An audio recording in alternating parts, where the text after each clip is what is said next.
Welcome to Pursue Wellness. This show is by chiropractors and for chiropractors, helping you with practical science for better patient results, physiology and labs, rehab and exercise, supplements and nutrition, unfounded trends, no opinions, just science. Let's get started.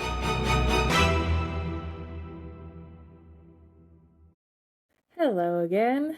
I am Dr. Kalarina Woodard, and today I want to talk about nutrition. All right, so nutrition can be a very, very detailed topic, but today specifically, I want to not talk about all the diet trends because there are so many out there. What I want to talk about are the basic principles of nutrition, because if we can understand the foundation of what we're saying whenever we say our patients need to have a solid nutrition plan, and we can explain that to them, that sets up all the other diets for success, because there are so many trendy diets. There are different things that work for different people. So I want to talk about that, but I want to talk about, most importantly, what are the main principles, what are the main things when it comes to nutrition, good nutrition, that are non-negotiable. So let's get into it. So like I said, nutrition has become one of those extremely confusing topics in modern health because there are so many diets, there are so many new food villains, there are so many new influencers claiming that this is the diet that worked for me. We're going to stay away from meat. We're going to stay away from red meat. We're going to stay away from histamines. We're going to stay away from ferments. We're going to only eat ferments. We're going to follow the GAPS diet. We're going to do this. We're going to do that. It can get very confusing, especially for our patients who are very well-intentioned to follow a solid diet.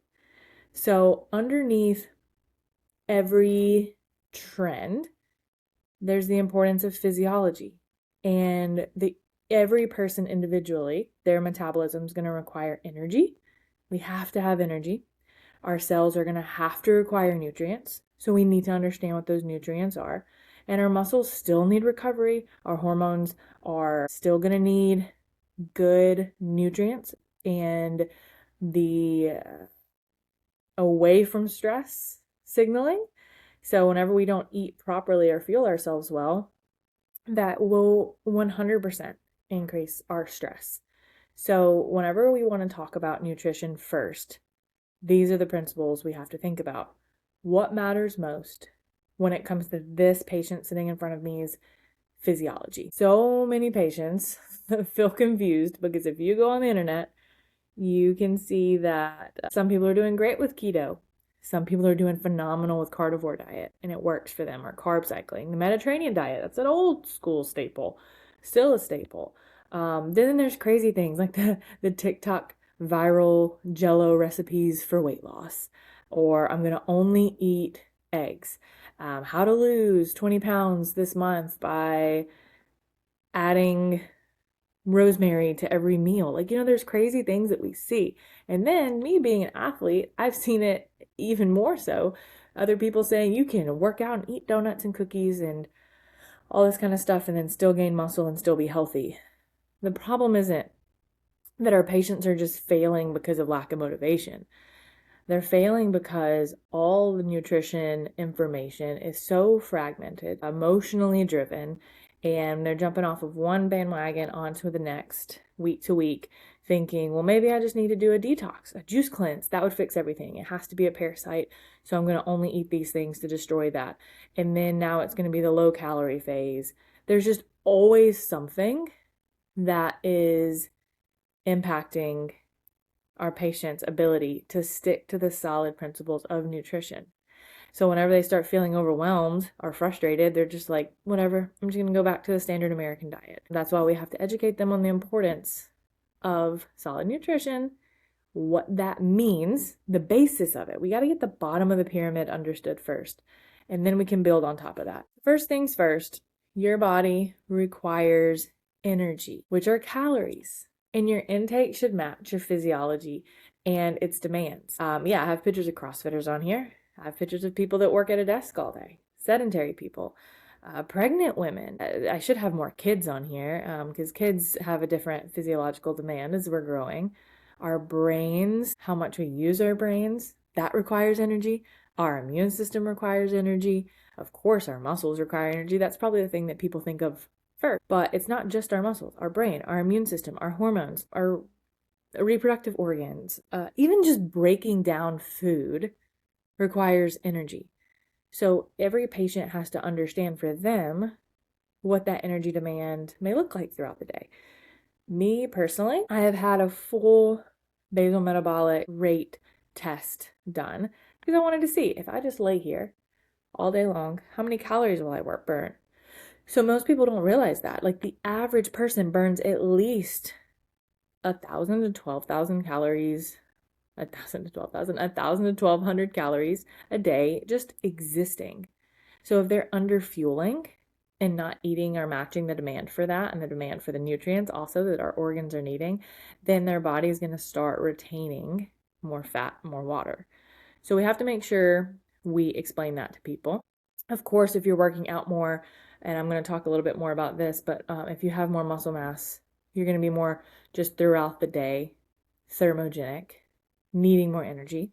Those people that are outside working all day, the people you see in the road crews, construction, hard manual labor, super, the blue collar workers that are out there sweating and being very physical all day, they're going to require more nutrient demands than the average person.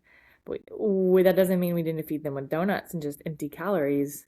We have to make sure they're getting the demands as far as things that will support their physiology. So let's talk about resting metabolic rate. This is the amount of energy that your body uses at rest just to maintain life.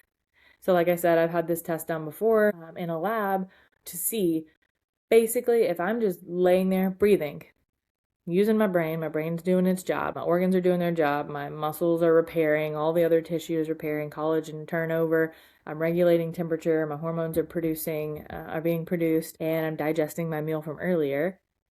How many calories am I burning? Because at complete rest, your body is also constantly burning calories. Your body has no off switch. It's not like you go to bed at night and you're not burning any calories. You have to repair. That's when we repair. That's when your brain and everything is starting to go under more construction, especially for kids. Pregnant women, we're still burning calories. So at all times, your body's trying to do these things. That equals a resting metabolic rate. And that's important for patients to know that you have to have calories because your body is going to prioritize breathing, brain activity, organ function, tissue repair, temperature regulation, and hormones. So anything you add on top of that, if you don't have enough energy demand to meet that, your body's going to go into that stress conservation mode and downregulate things, lower your metabolism. So that's why calories are so important. I had mentioned muscle mass and muscle mass's impact on metabolism. It's a very metabolic tissue. So the more muscle you have, the greater energy demand you have. This is why men naturally have more muscle. In most cases, they're going to require more calories than a female. And this is why some females get really irritated because their husband can lose weight so much easier. The guys they know can lose weight so much easier, but it has to do with the fact that they're more metabolically active just solely by having more muscle mass. So when it comes to first things first, if someone wants to lose weight, they have to prioritize strength training and consume adequate amino acids to repair those muscles because muscle alone is just a calorie burning factory. So whenever we're chronically under eating and we're not giving our muscles enough amino acids to repair, we're really gypping part of the system. So I'm not saying everybody has to go out and be a bodybuilder, but just having basic lean functional muscle as far as nutrition and diet and anything, no matter what diet you follow, this is extremely valuable to have to support your metabolism overall, and then also pay attention to the amount of overall calories that you're getting. Micronutrients are the body's primary fuel source: protein, carbs, and fats. Proteins provide amino acids being the building blocks of proteins, and they support muscle repair, immune function, hormones, neurotransmitters. They support digestion. They support tissue healing. Protein's so important. So first things first, even if you're vegan or vegetarian, you have to consume enough amino acids and protein. It's essential. And that would be, and I have respect for several people that are very healthy that are vegans, but those people do a great job prioritizing nutrition and prioritizing amino acids. Um, Everybody else, and it's only a tiny percentage of people. Everybody else in America, or most of our patients, are over consuming poor quality carbohydrates in replacement of protein. Carbohydrates are still really important because they are our body's primary preferred fuel source. It's quick, it's easy, it's easy energy to burn. Athletes, you definitely need carbohydrates. They're important for glycogen storage. They're important for thyroid hormone, which I've talked about before. Thyroid hormone, our bodies need adequate carbohydrates for that. Nervous system function, and recovery, so that our muscles can, like I mentioned, restore that glycogen. And then fats. Fats are essential for hormone production, your cell membranes, all of our cells in our body. I know when we talk about cells to our patients, they just zone out, but our cell membranes are made of fat. I mentioned hormones. Hormones are obviously very important for overall physiology. Fats are important for hormone production. And you have to also have them you have to have an adequate amount of fats. This was a problem whenever everybody was pushing a low-fat diet. You have to have the adequate amount of fats in order to absorb fat-soluble vitamins. So if you're not absorbing these fat-soluble vitamins, or if someone's very nutrient deficient, these vitamins that are essential for our physiology, we might not be eating enough high-quality fats. Inflammation also causes us not to absorb these things as well. So we need to focus and educate our patients on what are great fuel sources for protein, what are great fuel sources for carbohydrates, and what are great fuel sources for fat. The goal in all nutrition, and I know a lot of diet trends will demonize certain micronutrients, the goal is to respect them all equally. They are important in their own lane. They're important for their own job. So you have to understand what they do functionally and physiologically, so that you make sure, if a patient understands that protein is important, carbohydrates are also important, and fats are also important, then that can better set them up for success in whatever diet they choose to follow.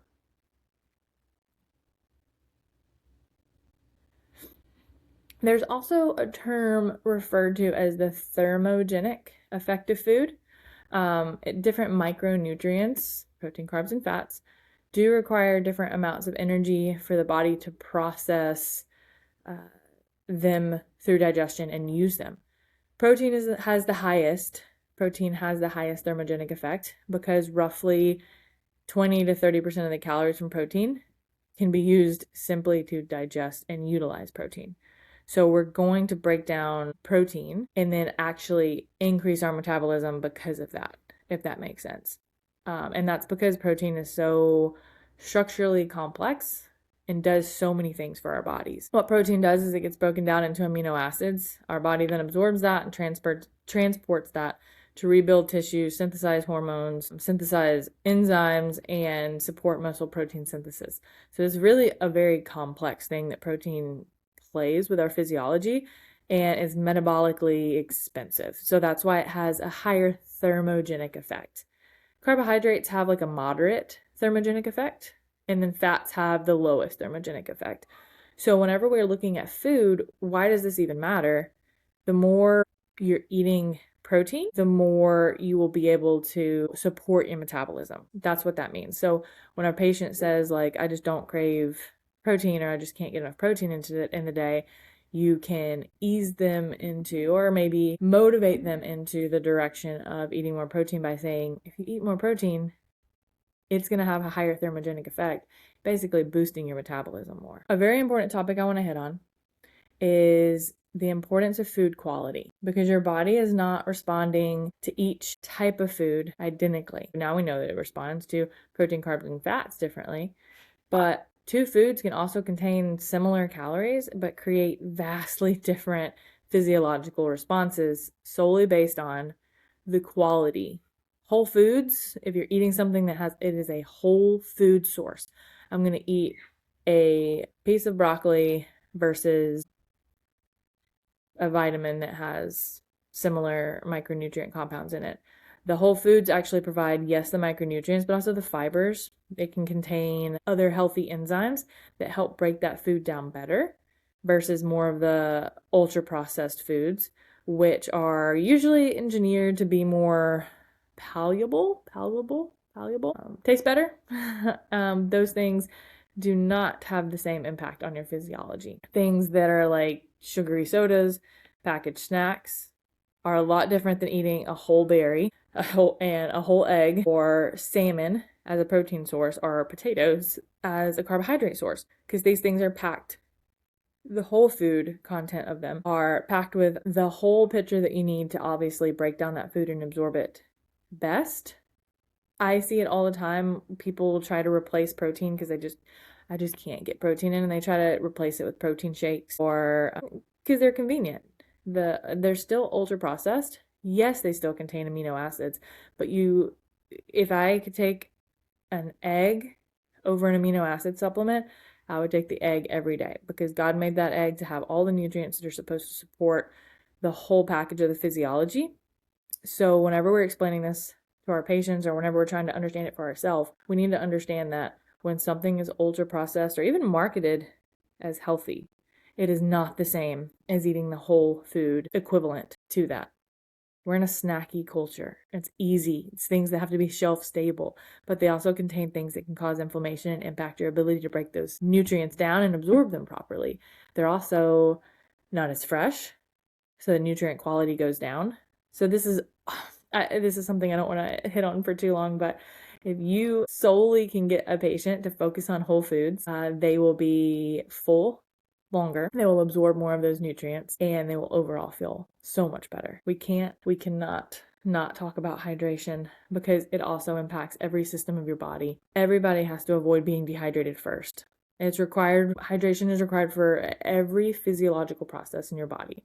It impacts blood volume, impacts circulation, nutrient delivery, detoxification, digestion, your brain, your cognitive performance, temperature regulation, muscle contraction, joint health, and even just a little bit of dehydration can cause joint pain. It can cause a little bit of blood volume loss. It can cause you to not recover as well. It can cause brain fog. It can cause digestive issues like constipation. Hydration is essential for any diet you follow. This should be unanimous. Everybody should know this. I have to make sure I'm going to be drinking enough water no matter what diet I'm following. If I can get my patients to follow anything first, this slide should have actually been the first one. It's that you need to be hydrated in order for your body's metabolism to work properly and in order for you to be as healthy as possible. All right, so what are signs that our nutrition does not match our physiological needs? I'd mentioned already fatigue, brain fog, cravings, poor recovery, poor performance, poor motivation to work out, hair loss, of course, hair, skin, nails. Take a look at those things. Whenever we start seeing changes there, we need to start saying, okay, there's some kind of nutrient need being lost. Hormone issues, irregular cycles, recurrent injuries, low libido, that's because of hormones, dizziness, or I mentioned brain fog. There are so many things that can be signs that your nutrients don't match your physiological needs. Whether that need is really high because you're an Ironman or a high-performing athlete, or whether it's not high, but you're still just not consuming enough. You're sitting at your desk at work all day underneath lights that are draining and making you even more fatigued and brain fogged, and you're living off of coffee and something from the vending machine. We can see these things, cravings, binge eating, changes in hair texture, skin texture, nail texture, poor cycles, weight gain, inflammation, things like that, all are signs that you're not eating enough, or you could be eating enough calories, but there all could be poor calories, not whole food calories, giving you enough nutrients. As much as I prefer to go off of symptoms whenever it comes to talking to a patient about is the diet that they're following or the diets that they followed in the past working for them, I also do like labs. I do. Some people just do better when it comes to having a value staring them in the face. These are some labs that are actually pretty simple, pretty easy to show a patient, hey, look, there's a gap in your nutrition. There's something causing issues. Fasting insulin, fasting glucose too. Usually that's the one that people will see first because you have to order fasting insulin separately. But fasting glucose coming back on a CMP is going to be a first indicator that your blood sugar may not be stable. Fasting insulin, hemoglobin A1C, ferritin, how well is your body absorbing and using and storing iron? Because that's going to be a major role, take up a major role when it comes to fatigue. So overall, a CBC and a CMP can tell you a lot. Vitamin D, this can also have to do with absorption from the sun, but absorption through your gut as well. B12, thyroid hormones, lipids, your cholesterol. These are all things that we could test on our patients. That as well as other things like even I mentioned leptin in the past. You could test for leptin to see how well someone is doing metabolically, or if they're fasting too much or eating too little, if their body's stressed because of that. So it's good to keep in mind there are some labs that you can test that can give us some evidence on how well somebody is fueling their body. Overall, the best nutrition approach is the one that supports someone's physiology long term. Not something that's a yo-yo diet, not something that they can follow for 6 months and then go back to whatever they were doing before, not something that only serves them for one small season and then, it's the same as saying yo-yo diet, not something that can serve them from one small season and they can't stick to. Overall, your focus should be on something you can stick to consistently. As cool as carnivore is, majority of my patients cannot stick to it consistently. As great as keto might be, I've seen so many people fail keto. So your focus should be on a diet that you can stick to, that you can focus on solid protein, carbs, fat, meeting the energy demand for your resting metabolic rate, making sure you're getting enough hydration, making sure you're focusing first and foremost on whole food sources. It takes more time to eat whole foods. It takes more time to prepare your meals. It's definitely harder, but if a patient can focus on that and being consistent with that, that's what's more sustainable in the long run. That's what's more important than saying, I'm following X diet. What's more important is saying, I eat enough calories for my physiological demand. I focus on whole foods. I focus on meeting my macronutrients. Having the diet conversation with our patients is hard because you're going to see so many different diets walk into your clinic. You're going to be influenced to follow so many different diets. Having the nutrition and the nutrient conversation is where everyone should start. Everyone should start on, this is how much you as an individual need to eat a day to signal safety. This is what your protein, your carbs, and your fats should look like. We don't have to get crazy strict. I've done that in the past. Some people do really well with, these are your numbers, hit them. And they do well with that forever. It's a very rare amount of people. More people do better doing that for a short time. This is how many protein, carbs, and fats I need. And then making sure they're getting them from whole food sources. And then they know how much they need to eat a day months later. And then that's something they can stick to consistently long term. So let's focus on those kind of things whenever it comes to nutrition. And that's where we're going to see our patients move the health needle the most.